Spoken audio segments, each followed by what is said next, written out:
Hey everybody, Patrick here. Got a request for some tutorials, so I'm going to start with this one here. Going to try to recreate something similar to my older X Particles hair thing 2 render. You can see I used TurbulenceFD for a smoke simulation, then I set up an X Particles system for particle advection. So the particles are taking the flow of that smoke, and then I rendered it using hair. But in this tutorial, I'm going to not render with hair just because not everybody has it. I'm going to render with X particles. And honestly, you don't need to render with hair anymore. That at the time that was the fastest way to do it. But they've improved the way X particles renders drastically since the older version. And to start with, I'm going to go into my plugins, TurbulenceFD. Sorry if some of this gets cut off. I'm doing this at a pretty low resolution because my computer is slow. I'm going to create a container.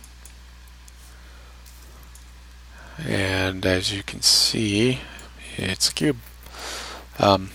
Anything that you want to emit smoke or fire has to be within this container.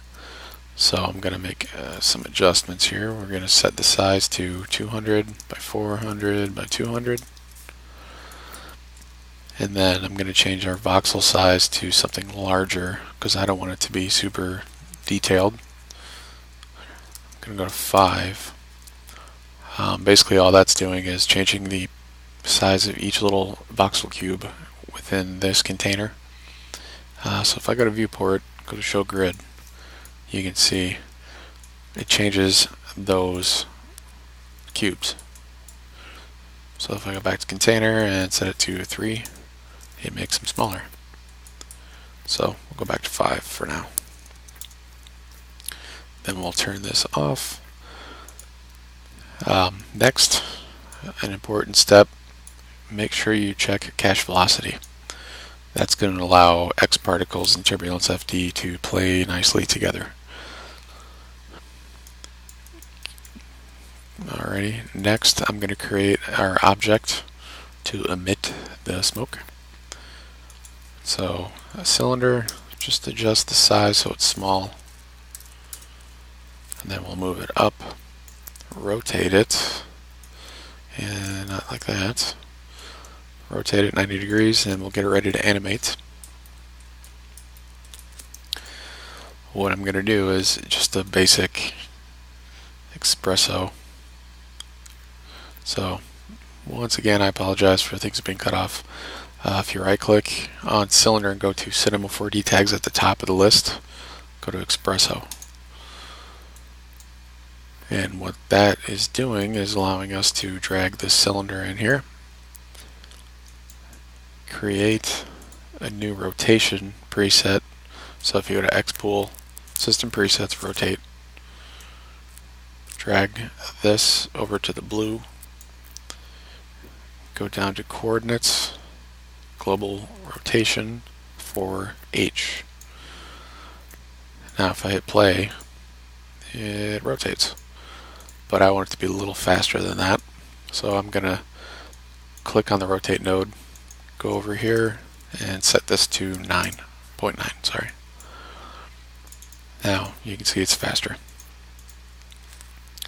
We're done with Espresso for now. Well, actually, that's all we're doing in Espresso. Okay, next we need the movement of the cylinder to go down and up. So I don't want to record scale or rotation, just position. At 0, click record keyframe.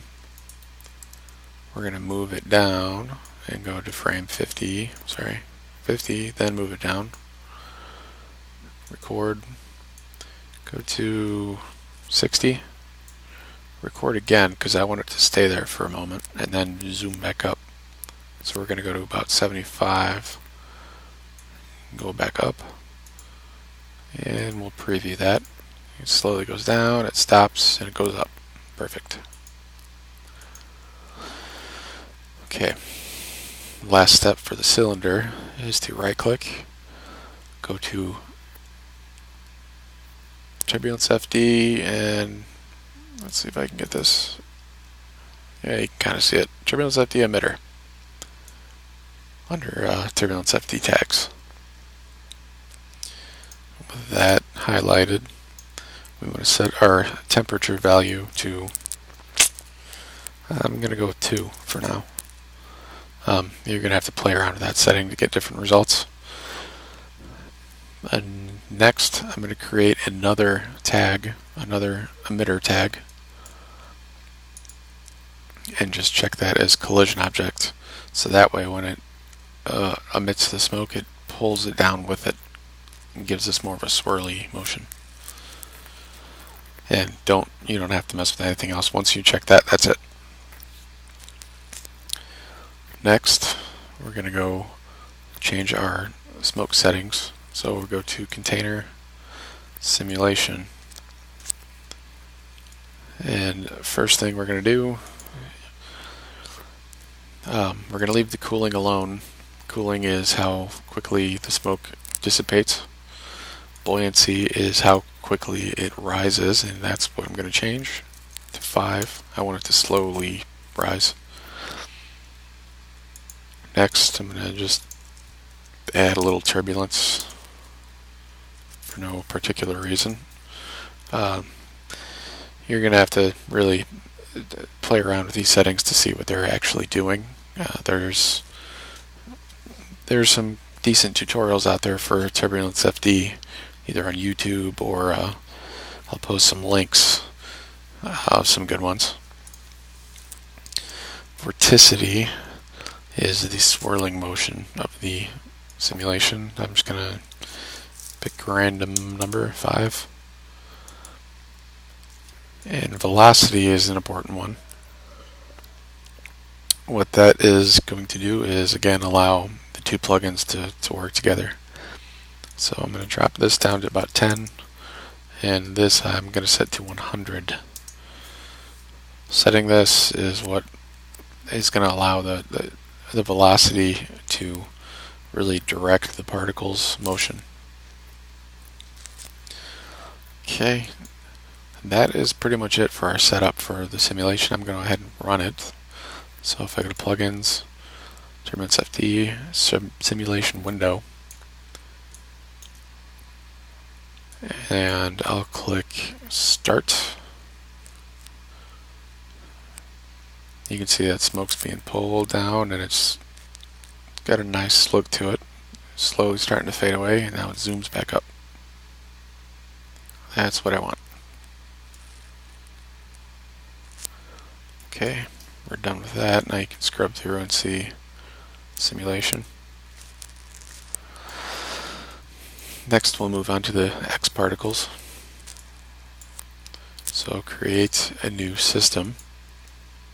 I'm going to add a basic setup, and all that's doing is just kind of organizing things for me. So click on the emitter, and we need to change it so it's not emitting from here. We want it to emit from here. So go back to emitter, set this to object. Now it's going to ask, okay, what object do you want? We want the cylinder. So next step is going to be to change your emit from. Down below off the screen again, there's object volume. So I like to use that. It just gives me better results. And I can show you if I click down here, it's right there, object volume. And for this tab, we're done. Go to emission. And I want to set, let's go with 500,000 for the birth rate. And set the speed to 0 because I don't want X particles emitter speed to do anything. I want it to be affected just by that smoke. So that is all we need to do to set up that particle system. So it's pretty easy. Once you get the right settings in your container, X-Particles emitter knows that it's going to be deformed by the smoke. So if I hit play now,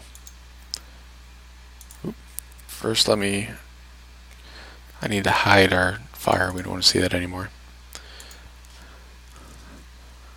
And also, before I do that, I need to make a kill modifier.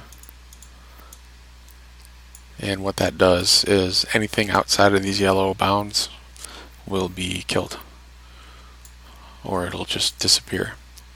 So we don't have particles flying off into space. We have them contained in our box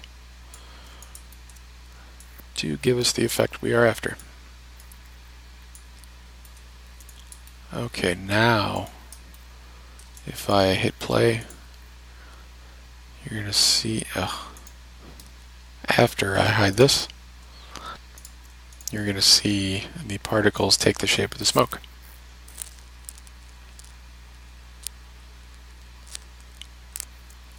And we'll keep going. You can see they start to fade away, and boom. Let's do that one more time here. And I'm going to stop it right here. So you can see that was pretty easy to set up, and you can get some cool results. Now I'm going to quickly do just a brief overview on rendering with X-Particles.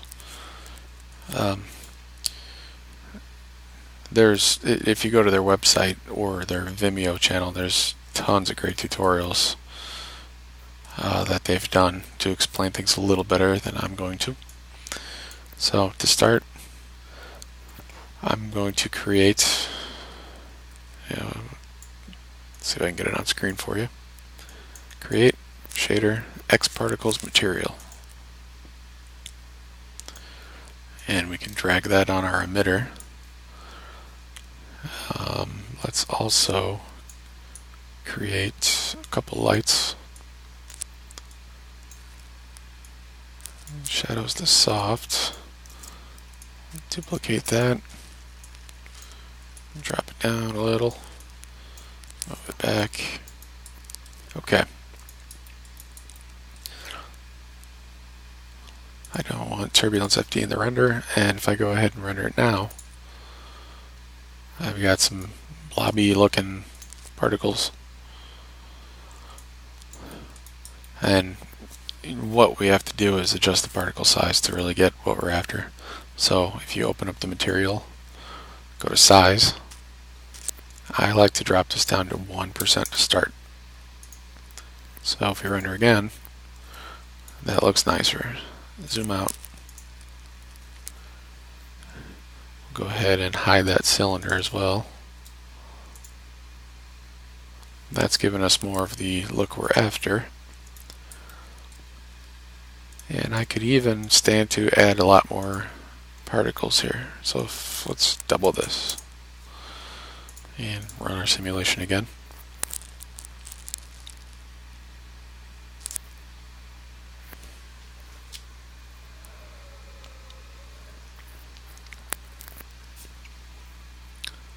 Okay, I'll stop it there. Zoom in a little. Now we've got even more particles to play with.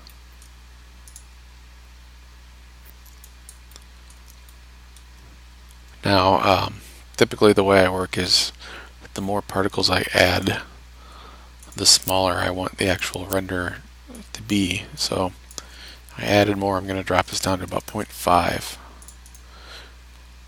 And the goal is to really just make this as smooth as possible so it doesn't look grainy. For this example, it is going to look grainy because I'm not using nearly as many particles as I should. Typically you want, millions of particles in your scene to make it look smooth and smoke-like.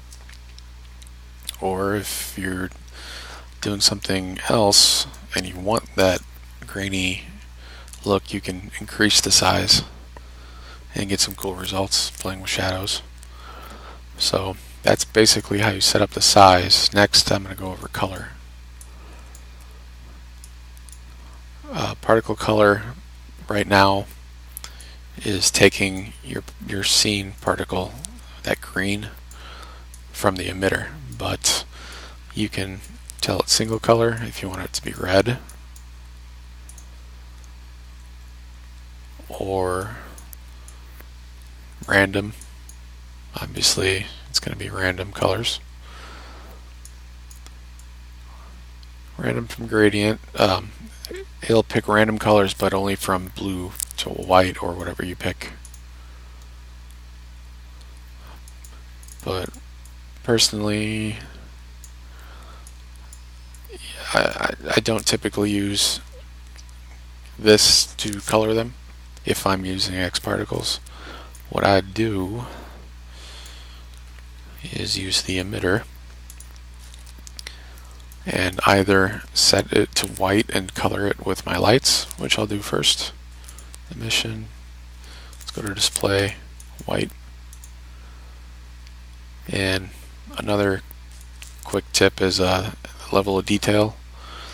That's your viewport level of detail, so I can lower that and make things a lot snappier in the viewport. Okay, so what we're going to do is just simulate again. They're going to be white.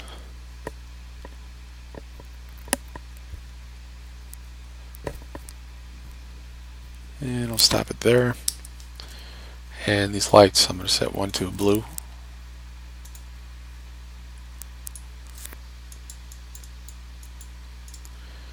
And let's go, what did I just do?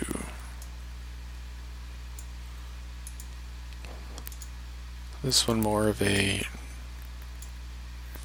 orangish color. I don't know, let's go crazy, let's make it pink. So now if we render, it's still using red because I have single color. I want to go particle color again. Now the lights, you got that blue coming in from the side and that pink kind of coloring it. So that's a really neat way to do it. It's what, not the best way, I guess. There is no best way, but one of the best ways to do it. The next method is to use display again and go down to gradient parameter. Now, this is set to age. The older the particle gets, it changes colors from this color to this color.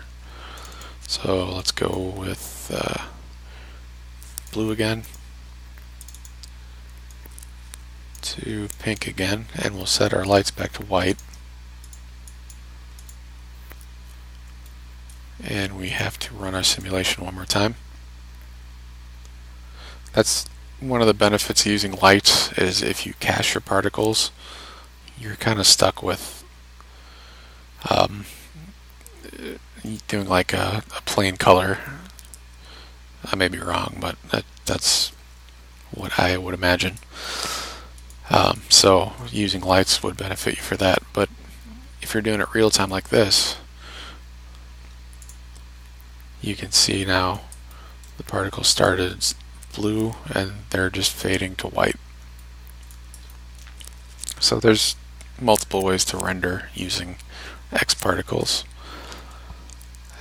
That's pretty much it for this tutorial.